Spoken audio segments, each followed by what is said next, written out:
Perfecto.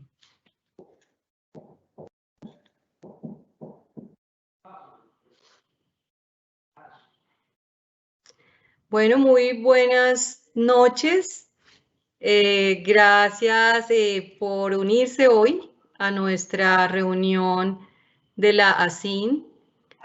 Hoy vamos a tener el gusto de presentar un caso clínico y entrar a hacer un poco el énfasis en los aspectos más importantes que nos llevaron a considerar este caso para esta presentación.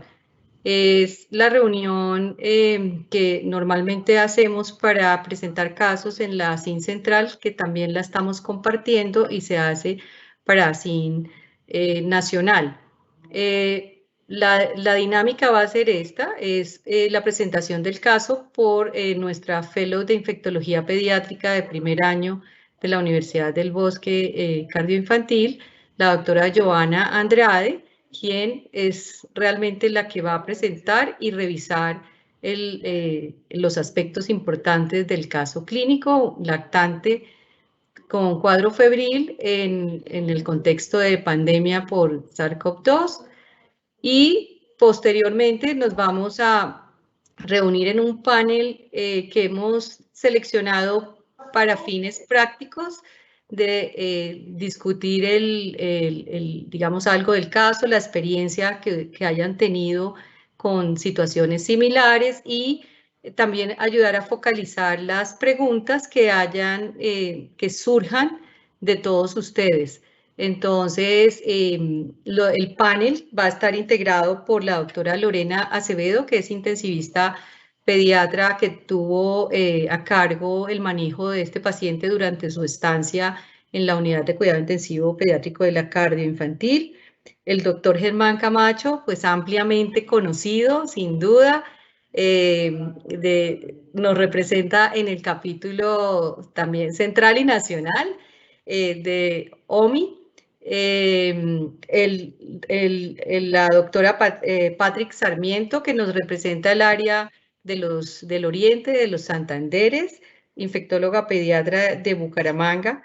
La doctora Laura Mendoza, infectóloga pediatra de primeras fellows de la Universidad del Bosque, que está en Valledupar, ahorita, y en el área de Barranquilla. Teníamos invitado también al doctor Eduardo López, pero por dificultades logísticas en Cali, entonces de pronto no se va a poder unir, pero pues vamos a estar pendientes de sus preguntas y sus aportes. No sé si se me pasa alguien más, creo que no, entonces vamos a dar inicio a esta sesión. Entonces, Johan, puedes empezar. Muchas Vamos gracias, a cerrar doctora. la cámara nosotros. Muchas gracias. Bueno, voy a compartir la pantalla. Por favor, me confirman si ya se ve. Sí, ya se ve. Perfecto.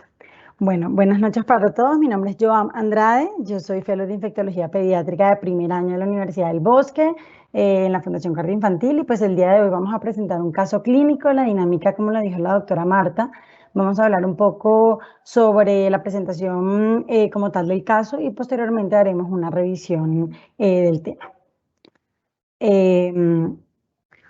Entonces, bueno, se trata de una lactante menor de 10 meses de edad, natural de Bogotá, residente de La Dorada, Caldas, quien acude por un cuadro de 2 días de evolución de síntomas respiratorios dado por rinorrea hialina, tos húmeda no cianosante, no emetizante, asociada a picos febriles hasta 39 grados centígrados, tratados con acetaminofén sin mejoría, por lo cual pues deciden consultar. Referían como una noxa de contagio, una tía con síntomas respiratorios y que había tenido contacto estrecho con la paciente. La paciente pues era conocida en la institución con unos antecedentes patológicos, con una cardiopatía congénita que había sido intervenida para un cierre de ductus arterioso persistente el día 17 de enero del 2020 Él tenía una CIB muscular alta de pequeño a moderado tamaño, además una CIA de tipo óseo secundum amplia con una hipertensión pulmonar suprasistémica. Y para el día 26/08 del 2020 tenía como el antecedente de una PCR para SARS-CoV-2 que estaba positiva. Esta se había solicitado para previo a un procedimiento de hemodinamia que se pretendía realizar. Sin embargo, pues quedó diferido y posteriormente en septiembre, el día 9 de septiembre, se repite esta PCR que en ese momento dio negativa. La paciente pues no negaba antecedentes alérgicos, así como no tenía antecedentes familiares de importancia o pertinentes. Con respecto a las inmunizaciones, tenía un PAI completo hasta los 7 meses y no había presentado pues ninguna reacción adversa.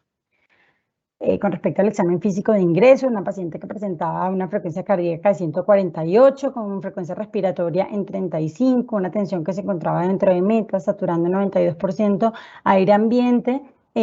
Al examen físico pues se encontró conjuntivas anictéricas sin eritema. Además se encontró un rash micropapular en tronco y región inguinal bilateral.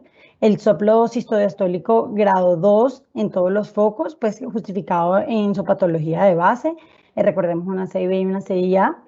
Además, cursaba con retracciones intercostales y subcostales y a la auscultación pues no se encontraban ruidos agregados respiratorios.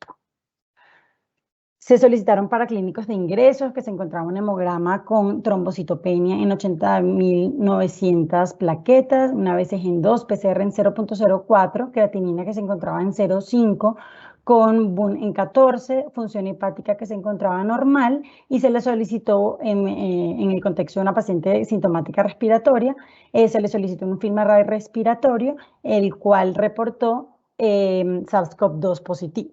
En este contexto pues se solicitó LDH que se encontraba aumentada en 436, ferritina en 175, fibrinógeno en 206, se encontraba disminuido, dímero D elevado en 2.2 y troponina positiva. Se solicitó una rayos X de ingreso, el cual pues esta es la rayos X, aquí podemos ver la imagen con compromiso bilateral, intersticial pues es el FilmArray, como dije anteriormente, el FilmArray respiratorio se encontró positivo para SARS-CoV-2, así como rinovirus enterovirus también positivo. Además, pues considerando el antecedente que la paciente había cursado con una PCR positiva para SARS-CoV-2 previamente en el mes de agosto, en este momento pues se solicitaron serologías y se encontró tanto IgG como IgM positivas. También pues se descartaron otras causas, se solicitaron otras serologías que resultaron negativas. Aquí en esta diapositiva vemos el histórico de las PCRs que se le habían realizado en esta paciente. Fíjense que para el día 26 de agosto esta se encontraba positiva. Esa fue la primera PCR positiva que tuvo. Luego en septiembre tuvo una PCR negativa. Y luego, posteriormente, en esta hospitalización, pues tuvo el 23 de noviembre, pues tenía nuevamente una PCR para SARS-CoV-2 positiva. Se solicitó un ecocardiograma y aparte pues, de todos los hallazgos relacionados a su cardiopatía de base, se encontró una arteria coronaria derecha levemente dilatada de 2.4 milímetros con un Z-score de más 2.6 y pues sugieren correlacionar con la clínica. En este momento pues se realizó un análisis, como el análisis inicial, se planteó el diagnóstico de un síndrome de respuesta inflamatoria multisistémica temporalmente asociada a SARS-CoV-2 o a COVID-19. Ya la paciente cumplía con algunos criterios como fiebre a más de 3 días, compromiso mucocutáneo, compromiso cardíaco con dilatación coronaria, evidencia de coagulopatía, además pues de la PCR y las serologías positivas, por lo cual pues se consideró en ese momento el inicio de inmunoglobulinas endovenosa. Asimismo, pues se decidió en ese momento diferir el inicio de ASA por la trombocitopenia que presentaba la paciente. Posterior al inicio de la inmunoglobulina, en las siguientes y al cumplirla en las horas posteriores se realizó un ecocardiograma control, encontrando que fíjense que aquí tenemos en esta diapositiva el primer reporte que evidenciaba que la arteria coronaria derecha estaba levemente dilatada. Sin embargo, en el segundo reporte, en el que se hizo de control, se evidenciaba no solamente la arteria coronaria levemente dilatada, en este momento ya tenía un Z-score de más 3.4, sino que además tenía un tronco coronario izquierdo también dilatado en más 3.4 y la descendente anterior dilatado en un Z-score de más 4, con hiperrefringencia de la pared coronaria derecha, por lo cual pues se considera, pues en esta diapositiva también vemos un poco como cuál fue la evolución. Si bien el 23 se inició la inmunoglobulina, el día 26 la paciente persistía febril, con reactantes de fase aguda en aumento. Es importante acotar que el día 24 la paciente cursó con un deterioro importante desde el punto de vista respiratorio, ameritó intubación orotraqueal, inicio de ventilación mecánica, así como inicio de vasopresor. Además cursaba con falla renal y choque, por lo cual también se inició antibiótico-terapia empírica. Y pues vemos como ya 48 horas después continuaba o persistía febril en este deterioro o en esta evolución al deterioro, y hasta llegar a parada cardíaca que ameritó pues reanimación cardiopulmonar el día 26/11. En ese momento pues se realiza el ecocardiograma que les mencioné anteriormente, donde se evidenciaba un aumento del compromiso coronario. Se decide realizar una junta multidisciplinaria y se plantea entonces refractariedad. La paciente tenía un Kobayashi de 8 y por lo tanto se decide iniciar una nueva dosis de inmunoglobulina endovenosa y bolos de metilprednisolona. La paciente, aquí queremos un poco como contarles cuál fue la evolución y verlo como en el contexto general. Fíjense que para el día 28 el 28 de agosto ella estaba sintomática, ahí fue cuando tuvimos la primera PCR positiva, luego en septiembre tuvimos la segunda PCR que en ese momento estaba negativa y posteriormente, pues ya para el 23/11, pues todo el cuadro clínico que hemos visto hasta el día 26 cuando necesita el segundo bolo de inmunoglobulina con el inicio del corticoide. Y posteriormente, pues la paciente comienza a presentar una evolución, digamos, a la mejoría, pero bastante lenta. Una paciente que tenía una respuesta clínica inflamatoria variable con tendencia a recuperación, sin embargo era lenta. Además, se podía evidenciar en los paraclínicos linfopenia severa en lenta recuperación, además de la trombocitopenia que también se encontraba en recuperación progresiva. Tendía a la recuperación de los parámetros funcionales inflamatorios y desde el punto de vista respiratorio y compromiso pulmonar, pues que fue variable, fue tendiendo al descenso de los parámetros de ventilación mecánica. Cursó con múltiples complicaciones infecciosas que ameritaron tratamiento empírico y luego dirigido a antibiótico-terapia. Además, a la paciente pues se le indicó Velasa a dosis antiagregante que posteriormente ya se pudo reiniciar con la mejoría de las plaquetas. Y durante este periodo la paciente cursa con un deterioro neurológico importante, se plantea entonces un ACV isquémico como probable etiología, se realiza una resonancia magnética cerebral evidenciando un compromiso gangliobasal y bueno, que justificaba pues todo el deterioro y la paresia que presentaba la paciente. Posteriormente, pues ante la mejoría clínica, la paciente que se encontraba en la unidad de cuidados intensivos pediátricos fue trasladada a pisos para continuar su manejo. Para el día 23 de enero del 2021, vemos cómo la paciente empezó a cursar con un cuadro febril. Las fiebres normalmente eran altas, nocturnas. Ya la paciente cursaba con una monoparesia que se encontraba en recuperación. Al examen físico realmente no lucía tóxica, no se encontraba un foco claro.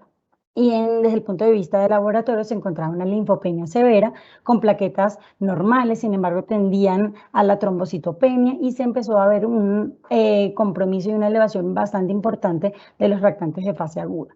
Asimismo, el de la LDH, ferritina, el dímero D que se encontraba levemente elevado, fibrinógeno elevado y troponina se encontraba normal. En este momento pues se decide solicitar un ecocardiograma de control y se puede evidenciar cómo el compromiso desde el punto de vista de dilatación de coronarias aumenta con un aumento del Z-score de +4 en la coronaria derecha, lo cual pues hace interpretarlo como que la paciente probablemente se encuentre en una recaída pues de este cuadro y por lo tanto amerite cumplir otra dosis, una dosis adicional, en este caso sería la tercera dosis de inmunoglobulina endovenosa, más reiniciar el corticoide en bolo que pues ya venía en descenso hasta su suspensión. En ese momento, pues también se decidió tratamiento antibiótico empírico, sin embargo, ante que no se evidenciaron aislamientos, se decidió suspender y la paciente posterior al inicio de este tratamiento con la inmunoglobulina y el corticoide, la paciente cursa con mejoría hasta tener en los siguientes ecocardiogramas mejoría tanto del compromiso coronario sin hiperrefringencia de las paredes, además de clínicamente resolución del cuadro febril. La monoparesia pues continuaba en recuperación, además desde el punto de vista de laboratorios también todos los valores que previamente estaban alterados con tendencia a la recuperación. La paciente posteriormente pues continuó en ecocardiograma, en controles muy estrictos con ecocardiogramas para verificar la tendencia y el compromiso coronario, el cual hasta el día de hoy ha ido en mejoría hasta encontrarse en el último ecocardiograma coronario sin dilataciones. Vemos como el día 3 de febrero la paciente ante la evolución a la mejoría con discretas secuelas neurológicas pues posterior a su cuadro que ya mencioné, con reactantes en franca disminución, continuaba con asa dosis antiagregantes, se plantea el egreso el cual se cumple y la paciente continúa con seguimiento ambulatorio estricto. En marzo del 2021 se lleva a cateterismo cardíaco, el cual se realiza sin complicaciones y posteriormente en abril del 2021 se realiza cirugía cardiovascular para la corrección de la CIB, la cual también cursa sin complicaciones. La paciente al día de hoy continúa con asa antiagregante. Esto para hablarles un poco del resumen de la evolución del paciente, pues sabemos entonces que una paciente que cursó previamente con una prueba PCR positiva para SARS-CoV-2 en el mes de agosto, posteriormente en el mes de septiembre se vio una PCR negativa y luego tenemos otra PCR positiva ya en el contexto de una paciente con compromiso desde el punto de vista respiratorio, con evidencia tanto paraclínica como radiológica de compromiso respiratorio pues clínico también, por lo cual en ese plan, se planteó una sospecha de una reinfección clínica que, bueno, hablaremos un poco más adelante y relacionaremos si este diagnóstico era aplicable en esta paciente. Asimismo, entonces también vienen otros escenarios que son nuevos ante esta pandemia y cómo se han ido viendo las nuevas publicaciones. ¿Será que se trata de una repositividad? Una paciente que cursó con un PCR positiva y que en este momento estaba positiva nuevamente, una reactivación, ¿sería que entraría o que correspondería a esta paciente?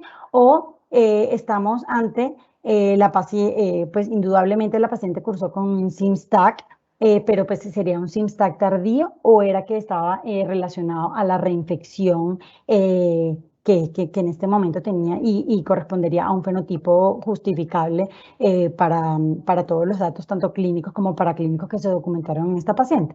Entonces, en base a eso, pues nosotros queremos hacer la revisión el día de hoy. Esto les traigo porque se enviaron las dos muestras de PCR al Instituto Nacional de Salud con la intención de realizar la replicación, para verificar si se trataba, realizar la confirmación, si se trataba de una reinfección. Vemos cómo esta fue la primera PCR, esa fue del día 27 de agosto. En este momento se documentó que el CT era 23.25. Como la segunda fue un film array respiratorio, esta no tenía reportado el CT, por lo tanto en ese momento fue desconocido y luego cuando se tomó la PCR, esa fue tomada de forma tardía y por lo tanto no se pudo identificar el CT para la segunda muestra. Cuando se enviaron al Instituto Nacional de Salud, se pudo ver que en la primera muestra el CT era de 36 y en la segunda muestra el CT era de 37, lo cual pues no correspondía a lo que habíamos visto en la primera prueba. Por lo tanto, pues no fue posible la secuenciación en ninguna de las dos muestras. Si bien se reconocieron las partículas virales, no fue posible la secuenciación, por lo tanto no se pudo confirmar el diagnóstico de la reinfección. Pues a propósito de este caso, entonces queremos hacer la revisión. Vamos a hablar un poco, entonces el objetivo de esta charla va a ser, pues, en contexto de la pandemia de COVID-19, hablemos un poco de reinfección, recaída. ¿Será que la positividad persistente que cada vez se hace más frecuente, será que era lo que sucedía con esta paciente o simplemente se trataba de rebrotes inflamatorios ya ampliamente conocidos y descritos? Entonces, a continuación comenzamos primero a hablar un poco de cuál es el panorama de COVID-19 en Colombia. Pues sabemos que con esta tabla del doctor Pablo Vázquez, publicada por él, sabemos que para el día 22 de mayo teníamos ya el reporte de 3.210.787 casos totales desde el inicio de la pandemia, de los cuales 92.1 habían sido fueron adultos y 7.9 niños. Sabemos entonces que es una enfermedad con menos morbimortalidad en niños que en adultos. Pues ya esto ampliamente lo hemos hablado y lo hemos discutido en otras conferencias y en otros espacios. Y luego, pues sabemos que desde abril de 2020 se empezaron a reportar grupos de niños que cursaban con choque, con fiebre e hiperinflamación.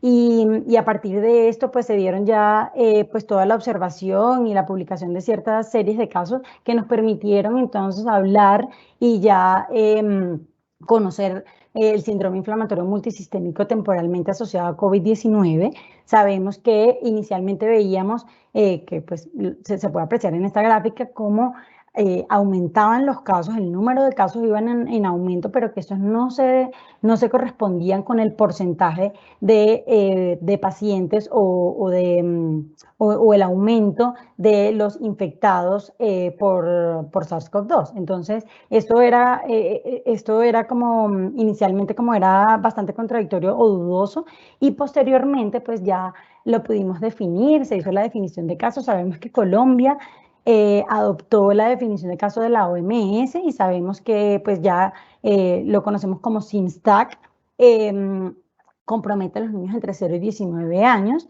y van a presentar un cuadro clínico caracterizado por fiebre de más de 3 días, con dos de los siguientes hallazgos clínicos: rash o conjuntivitis bilateral no purulenta o signos de inflamación mucocutánea, hipotensión o shock, compromiso cardíaco, evidencia de coagulopatía y compromiso gastrointestinal agudo. Además, debe cursar con elevación de marcadores inflamatorios y tiene como criterios de exclusión otras causas infecciosas como sepsis bacteriana, choque tóxico, estafilocócico o estreptocócico, y se debe evidenciar o se debe tener evidencia de infección de COVID, ya sea por PCR, antígeno o serologías positivas, o un contacto probable en un paciente confirmado con COVID-19.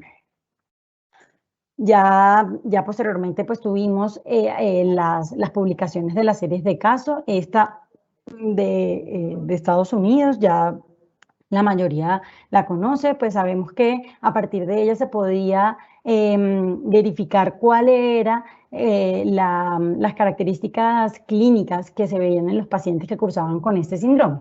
De los cuales permitió clasificarlos en fenotipos. Sabemos que el fenotipo 1 tenía compromiso de múltiples órganos o sistemas, especialmente cardíaco, gastrointestinal. Los pacientes cursaban con serologías positivas. Y pues esto era 100% SIMSTAC, y teníamos también otro fenotipo 2, en esta serie fue el 29.6%, que tenían compromiso ya respiratorio agudo, con un SDRA, con aumento de la mortalidad, aumento del compromiso clínico para estos pacientes, y estos pacientes pues ya cursaban como un COVID agudo y SIMSTAC. Y ya para el fenotipo 3, pues sabemos que los pacientes cursaban con compromiso mucocutáneo en pacientes de menor edad y normalmente tenían mucha similitud en los criterios de enfermedad de Kawasaki con aumento del compromiso coronario y pues este fue establecido como el fenotipo 3. A partir de esta publicación pues se realizan entonces aseveraciones como que es una condición infrecuente que se reporta de 2 a 4 semanas después del comienzo después del comienzo de COVID en los niños y adolescentes. La mayoría de los casos en esta serie presentaron choque con compromiso cardíaco, síntomas gastrointestinales y marcadores inflamatorios muy elevados, además de PCR y serología para SARS-CoV-2 positiva. Y pues ellos ya hacían el llamado a los especialistas pediátricos a la detección temprana y la intervención temprana. A partir de, pues, de esto, ya conociendo el contexto, pasemos a hablar un poco de las definiciones. Entonces, cuando hablamos de reinfección, y en esta publicación que se hacía por allá en marzo del 2020, en una publicación pues realizada, un estudio realizado en primates, los cuales fueron expuestos inicialmente a SARS-CoV-2, tuvieron una infección primaria con alteraciones clínicas y paraclínicas, en este caso radiológicas, y otras que se pueden evidenciar en esta imagen. Vemos que en el grupo M3 y M4, especialmente estos grupos se reexpusieron al virus y ante la reexposición tuvieron una elevación transitoria de la temperatura, lo podemos ver aquí en el aumento de la curva. Sin embargo, no hubo hallazgos o cambios desde el punto de vista radiológico u otros hallazgos patológicos en esta serie de primates. Entonces, esto abre la puerta para lo que posteriormente pues ya se ha adelantado en conocer sobre la reinfección en la infección por SARS-CoV-2. En esta diapositiva pues vemos la representación teórica de lo que inmunológicamente o desde el punto de vista inmunológico sucede. Sabemos que un individuo que cursa con una infección por SARS-CoV-2 inicialmente no va a tener respuesta o no va a tener, mejor dicho, anticuerpos detectables. Sin embargo, a partir del día 10 va a presentar como la primera seroconversión que va a ser detectable, dado por un aumento de la IgM.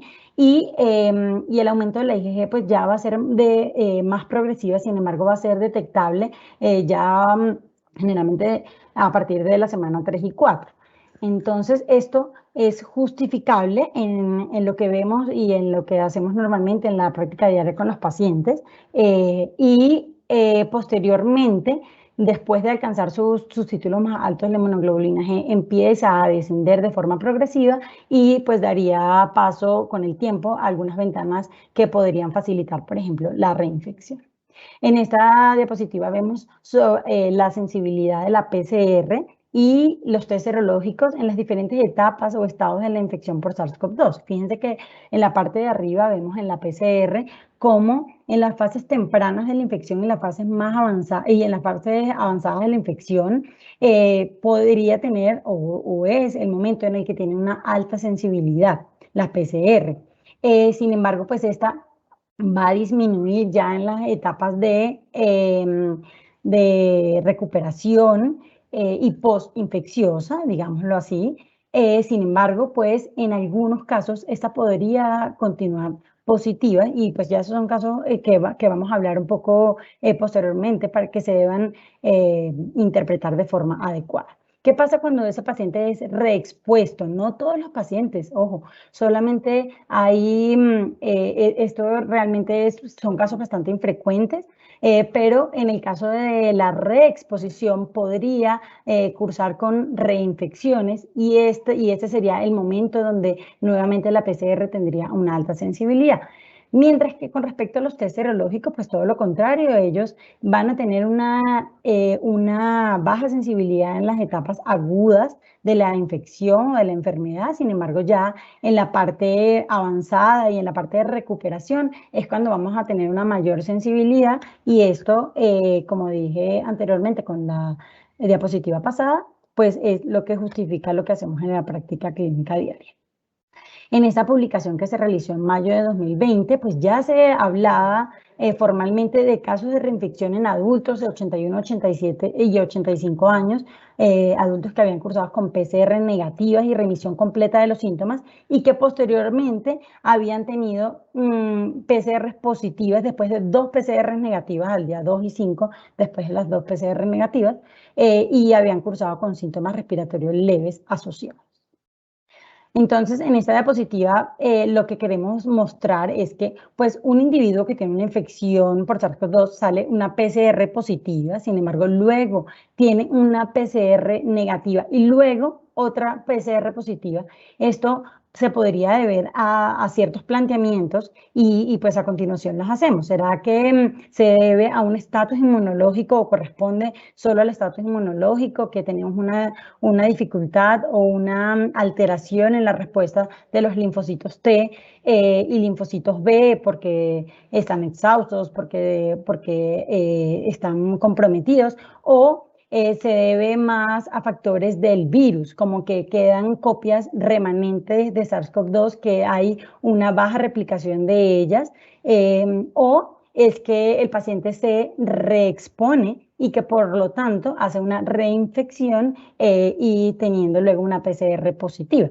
Pues todos son posibilidades, interrogantes, y esperamos irlas aclarando mientras va pasando la presentación.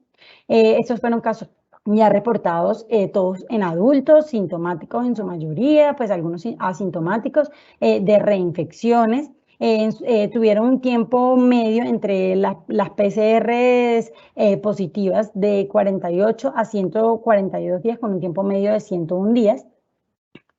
Y ya con la aparición de algunas variantes, entonces dijimos, bueno, pero ¿qué pasa? ¿Será que las reinfecciones se deben a las variantes, se deben a la aparición de nuevas formas virales que me están aumentando la replicación, que me están aumentando las reinfecciones? Entonces sale este estudio muy interesante para hablar o para investigar sobre la sintomatología, las características de transmisibilidad y las posibilidades de reinfección ante la variante del Reino Unido, también llamada variante B117. Entonces vemos en estas imágenes, en estas gráficas, cómo las tablitas azules son el número de posibles reinfecciones que se habían reportado o que se reportaron en este periodo de tiempo. Y ya cuando vemos la línea roja, hablamos del porcentaje de infecciones por la variante, que vemos que va en aumento en el tiempo, ¿sí? Entonces, como se puede apreciar en las gráficas, en cada una de los sectores o de las áreas del Reino Unido en las cuales se investigaron estos elementos, podemos ver cómo las reinfecciones no estaban asociadas al aumento de la circulación de la variante B117.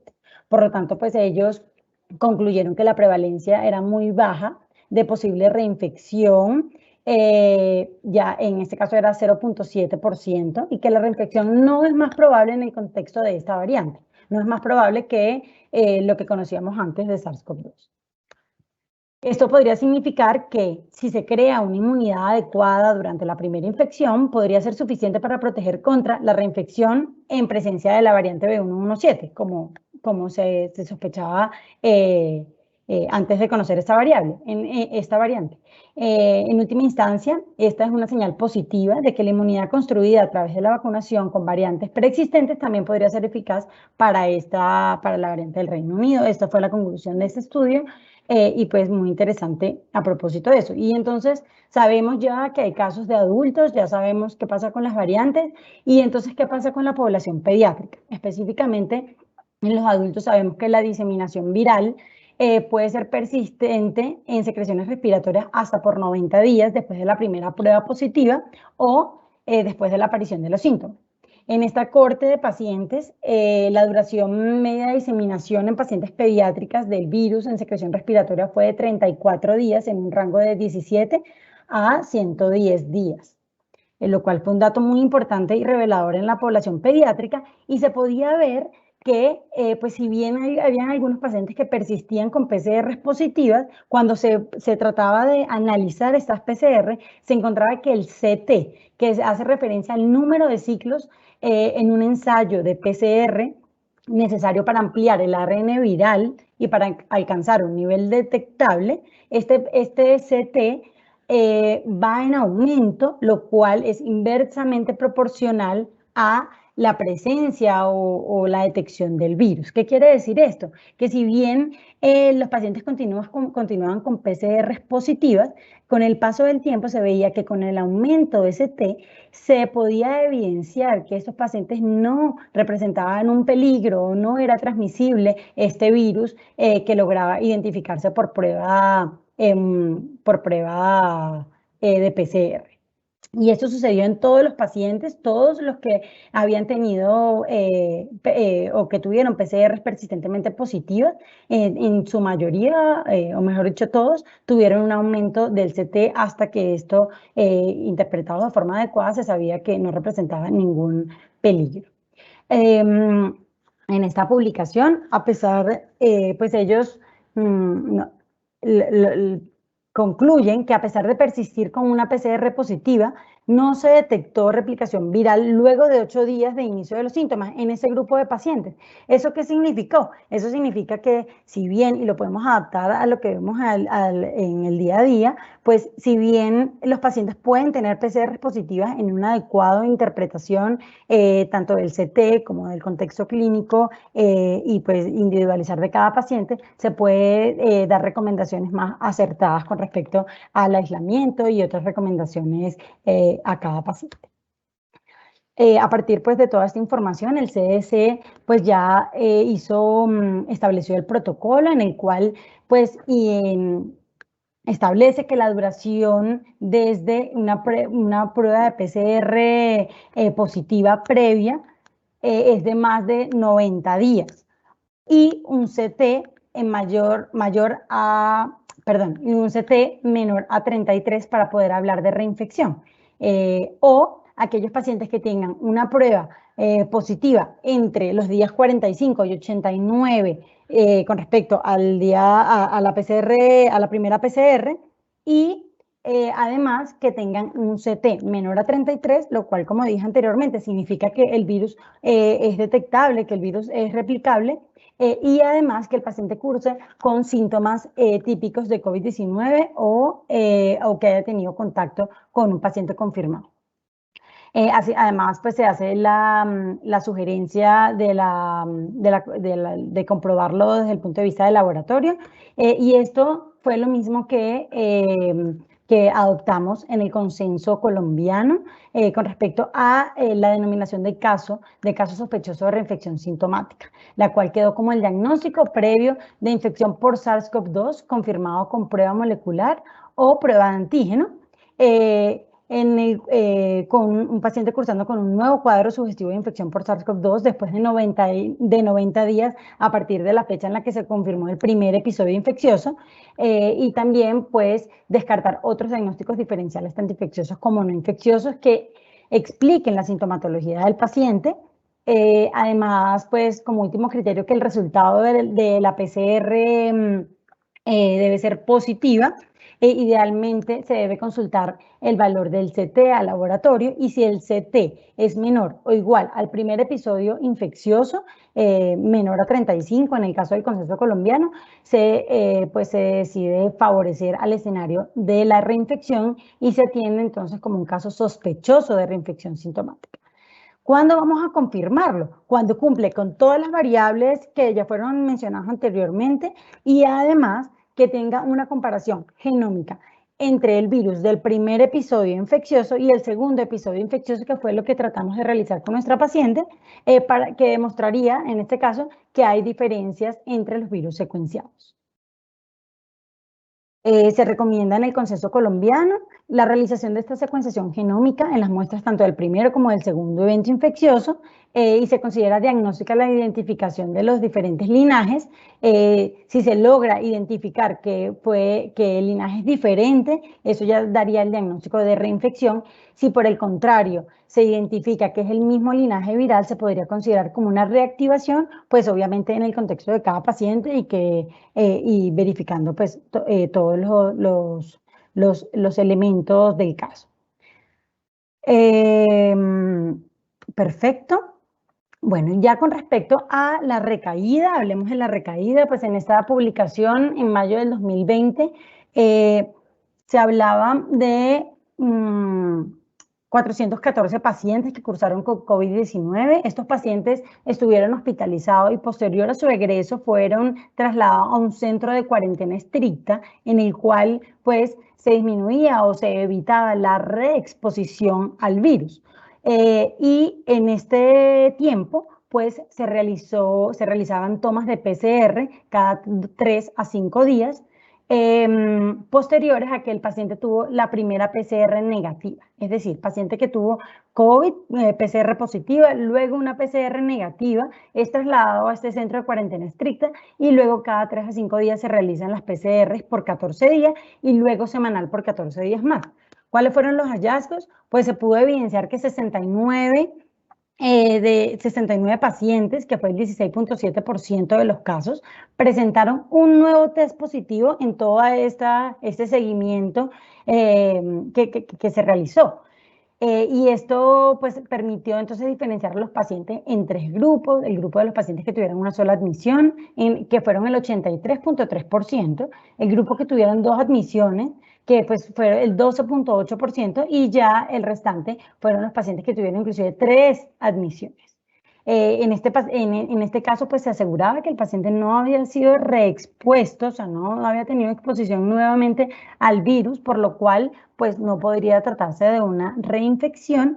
Y en esta diapositiva podemos ver en la primera la distribución de los pacientes según la duración o el tiempo que transcurrió desde la primera PCR negativa hasta la PCR positiva. Y fíjense cómo la mayoría de los pacientes cursaron entre 10 a 25 días, sin embargo, con el paso de los días, este número o esta distribución fue disminuyendo. Y en la gráfica B podemos ver cómo fue la serología de estos pacientes a los cuales se les detectó una PCR nuevamente positiva. Fíjense que los que tienen la barra negra tuvieron IgM positiva con IgG positiva, mientras que los que tuvieron la barra gris, IgM negativa con IgG positiva. Pues esto ya abre la posibilidad y pues ya nos confirma entonces que ocurren reactivaciones y pues nos permite describirlas en los pacientes. Posteriormente, como otra justificación de todos los diagnósticos planteados a nuestros pacientes, los rebotes inflamatorios. Fíjense que en casos adultos, en un estudio realizado a trabajadores de salud, se evidenció un rebote inflamatorio desencadenado por una respuesta inmune inapropiada. Y esto pues podría constituir una explicación alternativa a que estos pacientes, a que 4 de los 11 trabajadores de salud que fueron estudiados tuvieron recurrencia de los síntomas clínicos y en ellos se detectó ARN viral en todos los pacientes. Esto pues apoya la reinfección o un rebote inflamatorio o un rebote de replicación del virus como posible causa. Y esto pues ya hablando en adultos, digamos un poco como dato curioso, pero sabemos que en los niños ya está muy descrito la parte pues de los rebotes inflamatorios, el SIMSTAC, ya hablamos un poquito de esto, pues sabemos cómo es la variabilidad de los síntomas, cuál es el compromiso que más frecuentemente vemos en los pacientes, ya lo hemos discutido. Y en base a esto, pues tenemos algunas conclusiones que ya sabemos, como que puede aparecer de 4 a 6 semanas, en algunos estudios dicen que de 2 a 4 semanas luego del COVID agudo. Y pues sabemos que en análisis o en correspondencia con lo que vimos con nuestro paciente, con respecto al fenotipo 2, vemos que el SIMSTAC, la mayoría de estos pacientes presentan PCR positiva con serologías que estaban negativas, pero sabemos que este es el fenotipo que tiene mayor mortalidad. Si bien no es el objetivo como claro de esta conferencia hablar un poquito sobre el tratamiento, no queremos hablar del abordaje, sin embargo, nos llama la atención que hay algunas publicaciones en las cuales ya hablan de la comparación de esquemas de tratamiento en algunos pacientes que cursan con ZIP/STAC versus otros esquemas. En esta publicación en específico vemos cómo se compara aquellos pacientes que cumplieron como esquema de tratamiento después del diagnóstico de ZIP/STAC el inmunoglobulina endovenosa más metilprednisolona y versus aquellos pacientes que cumplieron solamente inmunoglobulina endovenosa.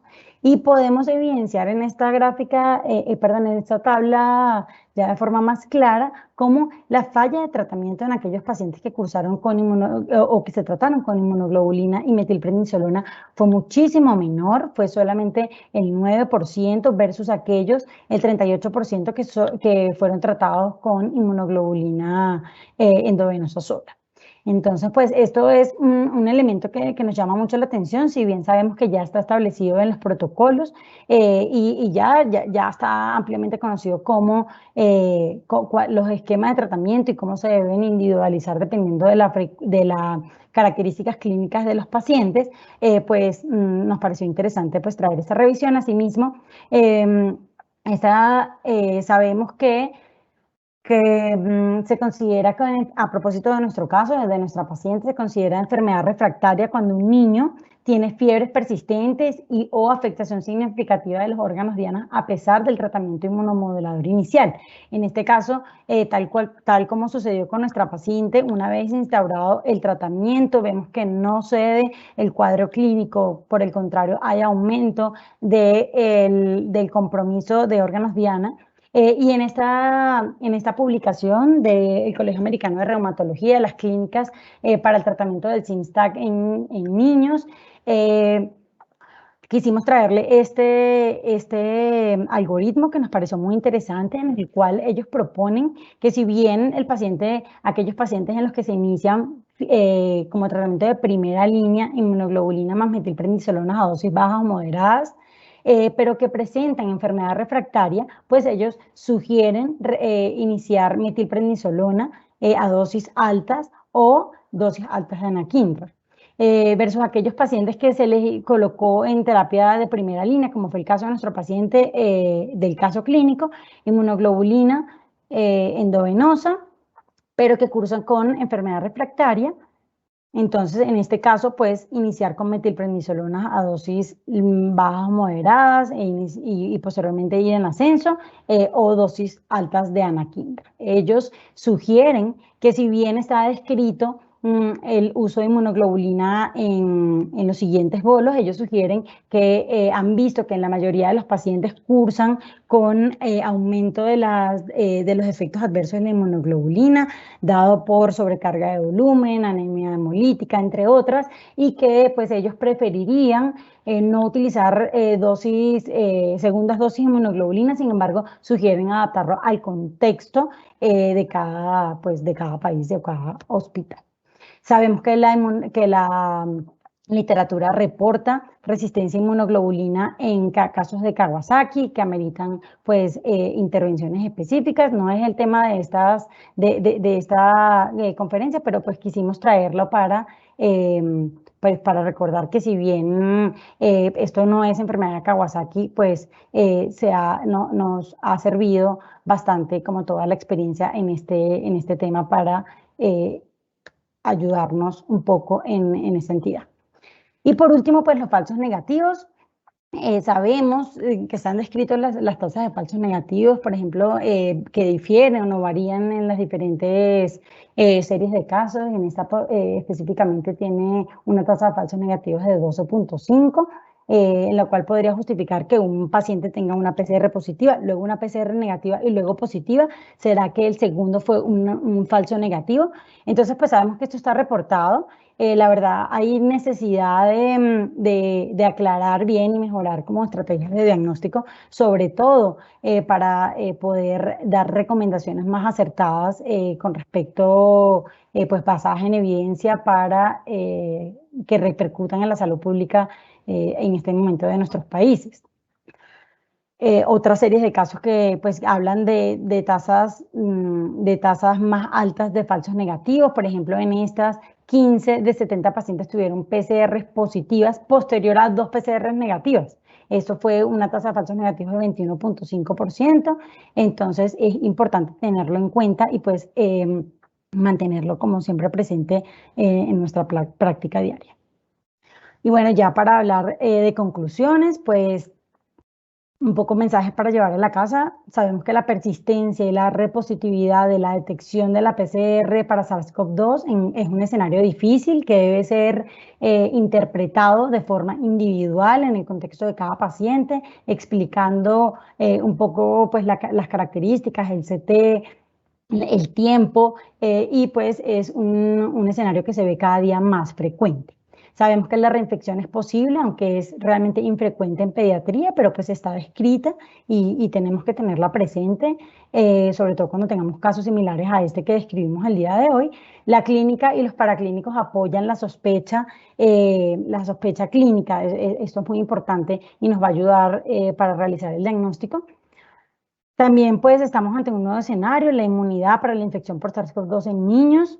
Y por último, pues que el uso de metilprednisolona, inmunoglobulina endovenosa en MISC o en Synstac u otras opciones se pueden considerar. Se deben individualizar el escenario, la presentación clínica y si es posible, pues realizar juntas multidisciplinarias con todos los especialistas que estén involucrados para pues decidir la mejor conducta para el beneficio del paciente. Muchísimas gracias. Y pues ya en este momento le damos como paso al panel. Muchísimas gracias, Joan, excelente. Muy bien descrito esa evolución de ese paciente que nos puso pues un reto, especialmente durante el tiempo que estuvo en cuidado intensivo a los intensivistas, y por eso pues vamos a dar paso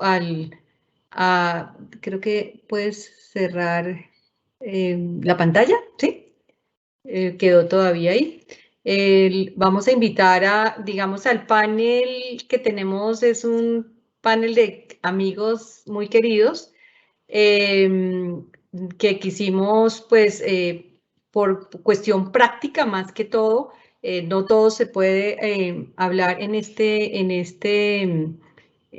esta plataforma, entonces vamos a recibir las preguntas que existan por parte de los asistentes, pero pues queríamos invitar a compartir experiencias.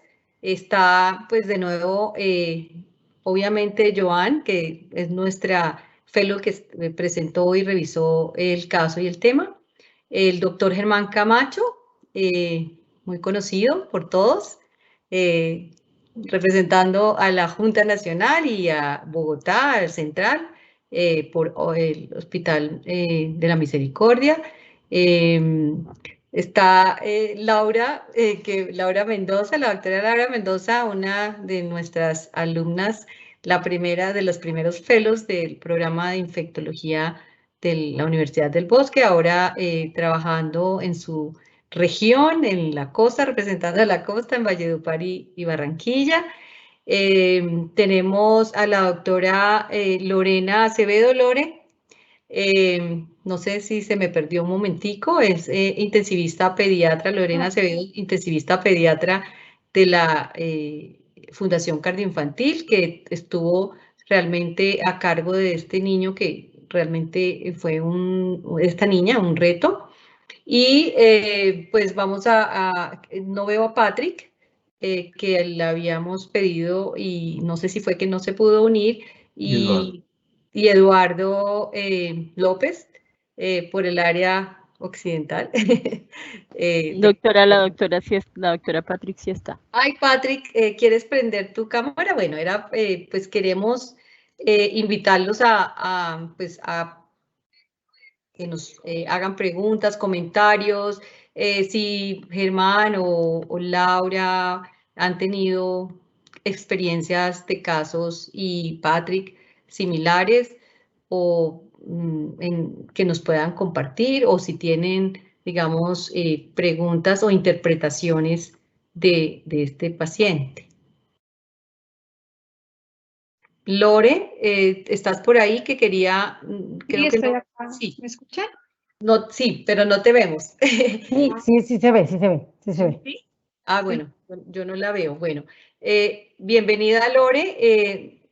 Yo quería como empezar de pronto porque tú estuviste manejando la parte de intensivo y la parte tan difícil que fue tanto lidiar con la parte respiratoria, con la hipertensión pulmonar, con todo. ¿Cómo nos puedes ilustrar un poco el panorama visto desde intensivos? Bueno, sí, como dice la doctora Marta, gracias por haberme invitado. Es un honor estar con tantos infectólogos que saben mucho más de COVID que yo. Realmente yo soy la intensivista COVID que está en el área de la Fundación Cardio Infantil y hicimos parte del equipo que manejó esta paciente. Como lo dice la doctora Álvarez, fue un paciente que para la unidad de cuidado intensivo fue un reto por múltiples razones. La primera, no entendíamos mucho el contexto cuando llegó de si estaba reinfectado o no. Realmente eso se lo dejamos a ella y nosotros nos encargamos básicamente del manejo del paciente y su estabilización. Fue complejo porque hemos tratado de elucidar exactamente cómo se comportó. Y es una niña que, si bien es cierto, cumplía criterios de MIS, de SINTAC, en donde había un compromiso inflamatorio muy importante, parecería tener un perfil que no quedaba muy claro si era un fenotipo 2, por ejemplo, porque había un compromiso en donde había la respuesta inflamatoria esperada para el MISC, pero además había un componente respiratorio importante que podría estar sobrelapándose varios fenómenos ahí. Uno, la infección por COVID. Dos, la coinfección que había en ese momento por rinoenterovirus. Y tres, el compromiso cardiovascular que estaba presente en ella con defectos de comunicaciones entre las cavidades cardíacas y que estaban presentando cortocircuitos y que el balanceo de las circulaciones era complejo. Entonces, realmente para nosotros manejar esa paciente en términos ventilatorios como requerimos fue muy complicado. Tuvimos que apelar a varias técnicas y monitoría con nuestros dispositivos para tratar de poder entender un poco cómo jugar con esa parte cardiovascular, porque pues ustedes saben que el corazón y el pulmón son como un matrimonio y uno se afecta y el otro también y viceversa. Entonces, realmente fue complejo. Vimos mucha respuesta inflamatoria gradual en esta niña, cómo se iba complicando a medida que pasaba el tiempo. Y así como lo relató muy bien pues la doctora en su exposición, es una niña que inicialmente no tiene grandes cambios cardiovasculares en su primer ecocardio, pero como a pesar de recibir la inmunoglobulina presenta un deterioro franco, no solo por las dilataciones coronarias que pues ya eran llamativas, pasar de un Z-score de más o menos 2.5 o 2.6 a pasar a un 3.4 en el tronco coronario, que llamaría la atención como el efecto más grande. Nos preocupaba también el compromiso miocárdico que se estaba perpetuando en el tiempo y que se estaba acrecentando y nos generaba a nosotros como intensivistas pues mayor problema. Sumado a que hizo un evento de parada cardiovascular, lo cual generaba además un aturdimiento del miocardio sumado a lo que ya estaba viviendo. Realmente con esta niña fue unos días difíciles de ajuste. Creemos que de pronto no se vio mucho, pero el perfil de inflamatorio iba increciendo y por eso en algún momento en la junta se decidió no solamente repetir la inmunoglobulina, sino el bolo de corticoide. Y gradualmente esta pequeña, afortunadamente con el tiempo del antibiótico, los corticoides, la inmunoglobulina y el manejo más conservador de líquidos, etcétera, pudo ir mejorando, pero fue una paciente compleja que realmente nos generó un reto muy grande y que gracias a un equipo mancomunado en donde todos aportamos logramos salir a flote.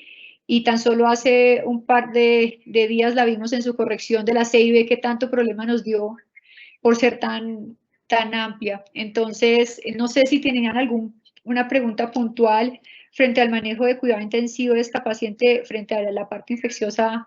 Me declaro impedida para hablar frente a tanto infectólogo de gran conocimiento. Muchas gracias, Lore. Muchas gracias. Nos has ilustrado realmente, digamos, ese reto que representó para cuidado intensivo y obviamente, pues, nosotros estábamos ahí pendientes y todo, pero lo más duro les tocó a ustedes. De verdad, muchas gracias. Germán, alguna... digamos que diría de pronto volver un poco a lo de si era o no una reinfección, y me parece que Joan hizo una excelente revisión para poder ir como entendiendo estos escenarios que no son fáciles.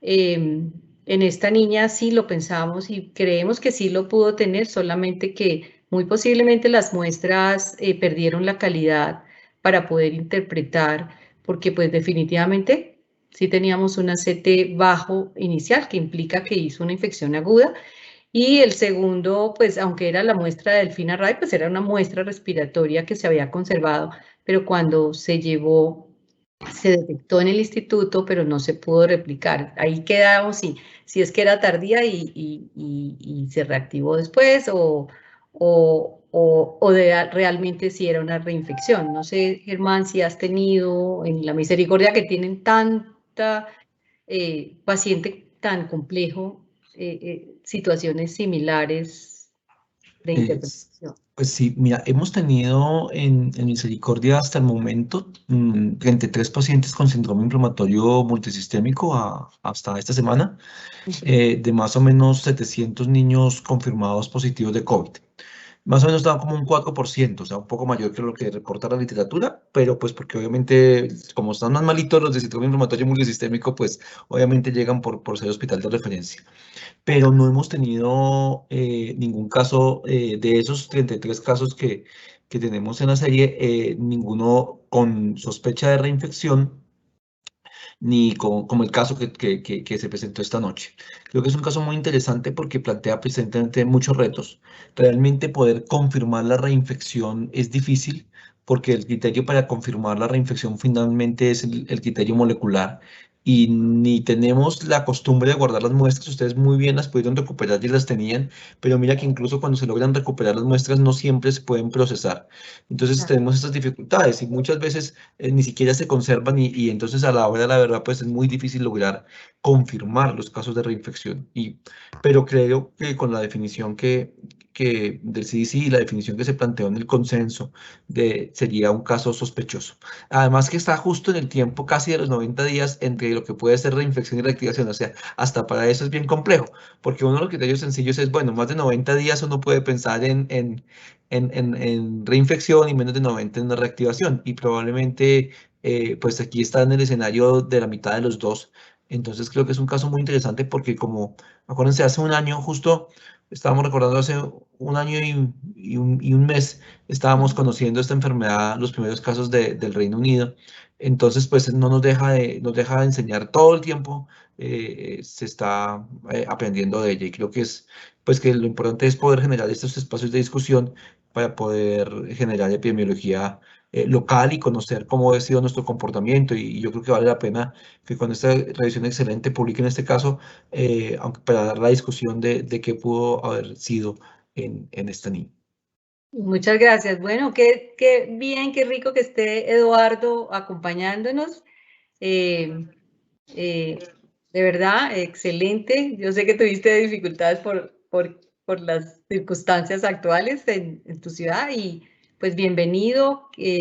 Lo que te invitamos a participar y comentarnos. Gracias. Esto.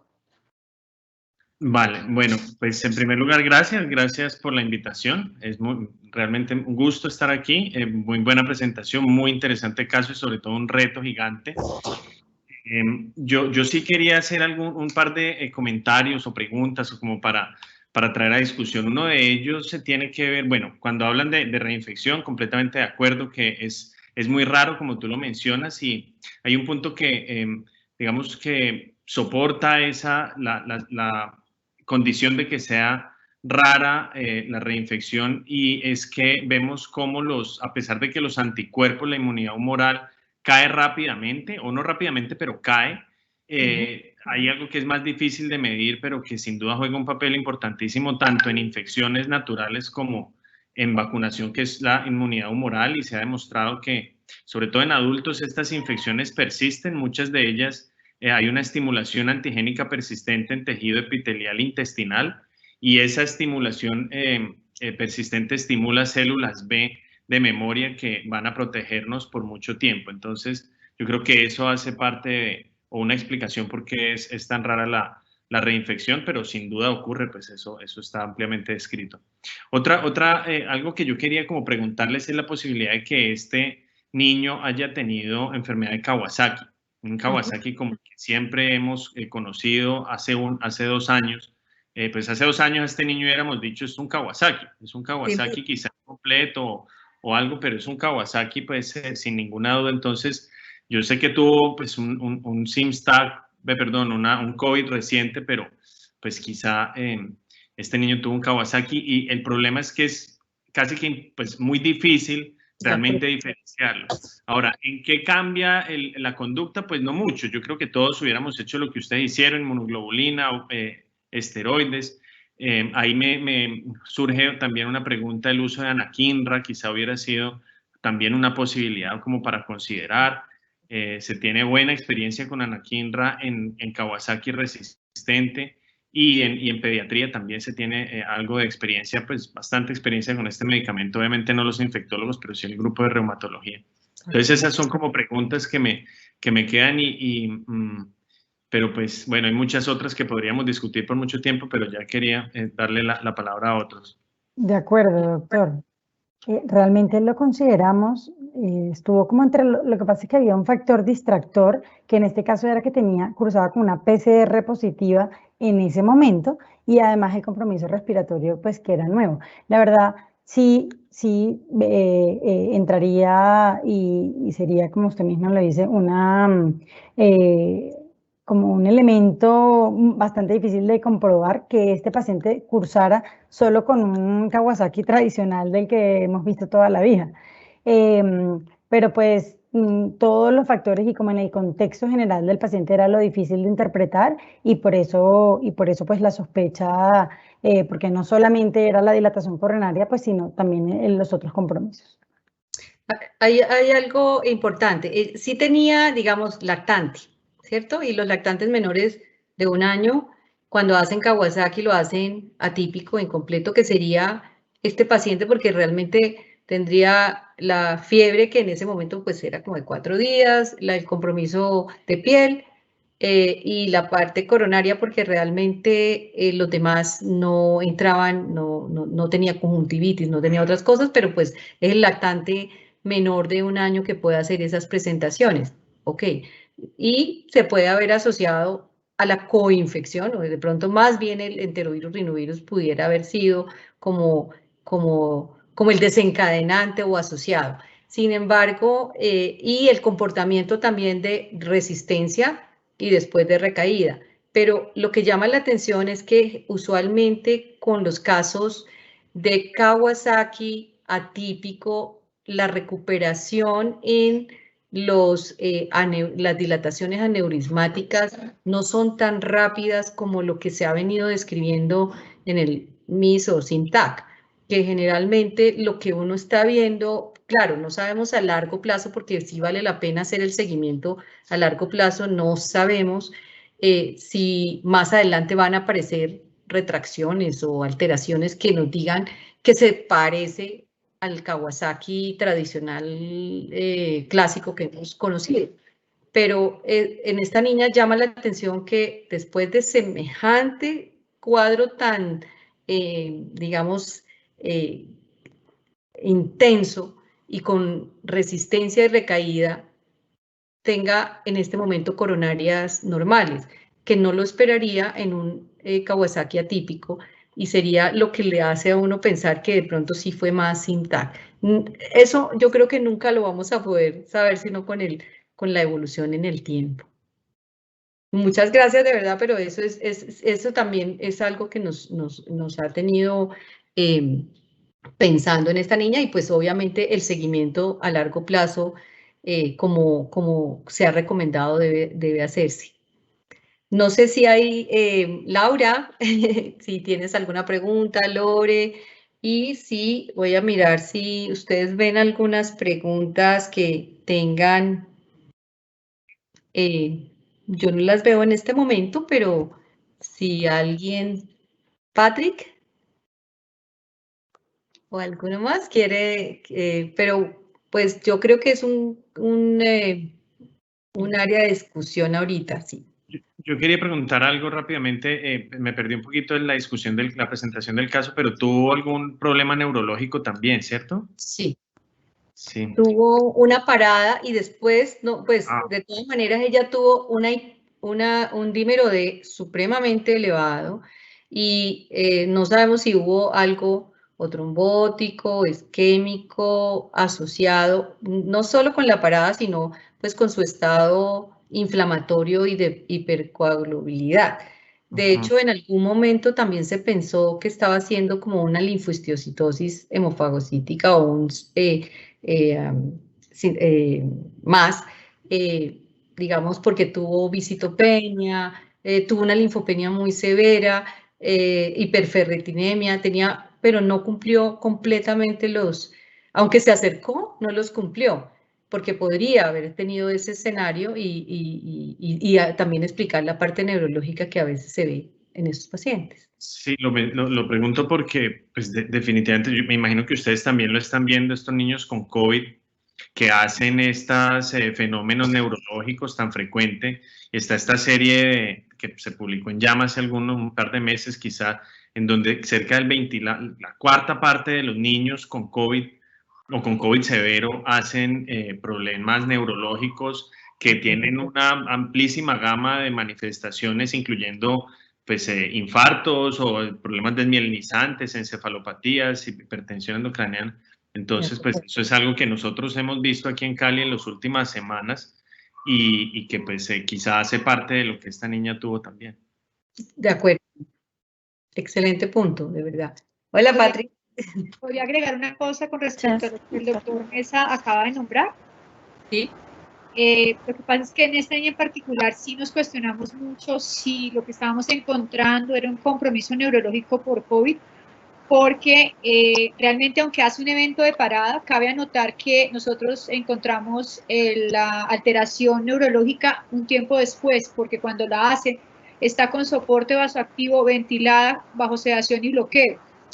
Y la parada cardiorrespiratoria fue presenciada en su totalidad con rápida asistencia, con una RCP de alta calidad. O sea, nosotros somos un equipo que en RCP digamos, somos muy estrictos en los tiempos, y creo que la parada de esta niña realmente, porque yo la viví, fue de corta duración. Entonces, no podíamos del todo explicar que los hallazgos neurológicos a nivel gangliobasal, que fue los hallazgos que encontramos en ella, una vez retiramos el bloqueo, retiramos el sedante y encontramos el compromiso de hemiparesia, fuera tan solo explicado por el paro, y siempre nos quedó la duda de que fuera realmente el compromiso endotelial o trombótico a nivel del sistema nervioso central como manifestación de su MISC. Nosotros hemos tenido en Misericordia 7 pacientes, por lo menos de los que tenemos documentados hasta ahora, con COVID y ACV. 5 con PCR y 2 con anticuerpos. Entonces es interesante todos estos fenómenos. Creo que Patrick iba a comentar algo. Sí, Patrick. Hola, buenas noches. Hola, Patrick, ¿cómo estás? Bueno, muchas gracias. Bueno, nosotros hemos tenido 205 casos de COVID en general. De estos, 53 pacientes, más o menos como un 26%, casi igual que lo describe la literatura, un 16% ha tenido PCR positiva, la mayoría ha sido anticuerpos, pero pues digamos que casos neurológicos, tal vez 1, 2, asociado entonces pues a la positividad de los anticuerpos, pero pues han respondido con el manejo de la inmunoglobulina, ¿sí? Y los corticoides, pero pues secuelas pues apenas estamos haciendo el seguimiento, no ha sido tampoco un cuadro tan florido. Con respecto a los inmunomoduladores, coincido con lo que han dicho, quisiéramos tenerlos, pues por lo que ya estamos viendo en la literatura, nos ahorraría corticoides, nos puede ir mucho mejor, inclusive antes de, ahí lo proponen, inclusive antes de iniciar la gama. Pero pues dicen, como nos dicen, anakinra, tal vez en un escenario de sepsis, en adultos lo ven que impactan SDRA severo, pues sí, en SDRA, pero pues no hemos tenido como la oportunidad de acceder a él en nuestra práctica clínica, ¿no? Nos toca siempre hacer el paso de inmunoglobulina, corticoides, tal vez segunda dosis de inmunoglobulina que lo usamos en un paciente, pero pues de ahí no hemos podido como ver cómo sería comparativamente con un inmunomodulador. De acuerdo, y el grupo, o sea, el grupo de Suiza dice que es mucho más económico, yo no entiendo cómo, pero parece que sí, la anakinra que la inmunoglobulina. Y en este momento en que es tan difícil también el abastecimiento y conseguir inmunoglobulina, que realmente cada día se hace más difícil, pues sería, digamos, una posibilidad de contemplar, poderla tener para esos casos, obviamente que con la indicación y la junta necesaria, pero pues es muy difícil, con reumatología, Pilar Guarnizo estaba invitada, habíamos pensado en eso, pero nunca, o sea, mientras se pide, pues no, nada, hay que poner los bolos por lo menos. De acuerdo. En mi caso, buenas noches. Hola. Realmente, digamos que el tiempo es lo que de pronto nos ha permitido detectar estas formas mal llamadas atípicas de la enfermedad, y es que de una u otra manera hemos tenido la oportunidad de ver el amplio espectro de manifestaciones, desde el paciente asintomático con el paciente que ingresa por un COVID grave hasta el crítico. Ahorita que, por ejemplo, Joan mencionaba el caso, recuerdo uno de los primeros pacientes que tuvimos, lactante menor con antecedente de prematurez, y lo recuerdo porque fue uno de los primeros pacientes fallecidos por COVID, y teníamos la particularidad que precisamente hacía 3 meses del último episodio de consulta, la paciente había tenido ese antecedente de hospitalización por COVID, había estado en la unidad de cuidados intensivos y había sido categorizado como un COVID crítico. En aquel momento todavía teníamos indicado la realización de la PCR de control y habíamos documentado esa PCR negativa, y cuando reconsulta, aproximadamente 3 meses después, la misma sintomatología, y también fue antes que empezáramos a hablar de CEMISC. Entonces, en forma retrospectiva, cuando nosotros, digamos, analizábamos el caso, no solamente encontrábamos las características de un COVID crítico, sino que también permitía categorizar al paciente como un síndrome inflamatorio multisistémico, y adicionalmente a eso, teniendo en cuenta una segunda PCR positiva luego de 3 meses, luego de haber tenido una prueba negativa, una vez más hacíamos de pronto pensar en un posible diagnóstico de reinfección. El paciente, cuando consulta, dura 24 horas. Realmente todos estos análisis los realizamos en forma retrospectiva en la unidad de análisis de mortalidad. Entonces, es ahí donde uno dice, si de pronto hubiese llegado en otro momento, hubiéramos tenido mucho más claro el conocimiento de estas manifestaciones y hubiéramos podido iniciar también en una forma temprana estas terapias. Y precisamente ahorita, en esta segunda, tercera ola que estamos viviendo en la ciudad, algo particular que hemos estado encontrando es que hubo un silencio. O sea, la mayoría de los casos que estábamos teniendo era de la población adulta, y luego empezaron a reaparecer los casos en la población pediátrica, y los casos que estaban ocurriendo no era el paciente con fiebre y síntomas respiratorios. En una misma semana tuve 3 pacientes en diferentes instituciones cuya primera característica clínica, cuya primera manifestación fue el choque asociado a sintomatología gastrointestinal, siendo asociada en los 3 la temporalidad con el COVID.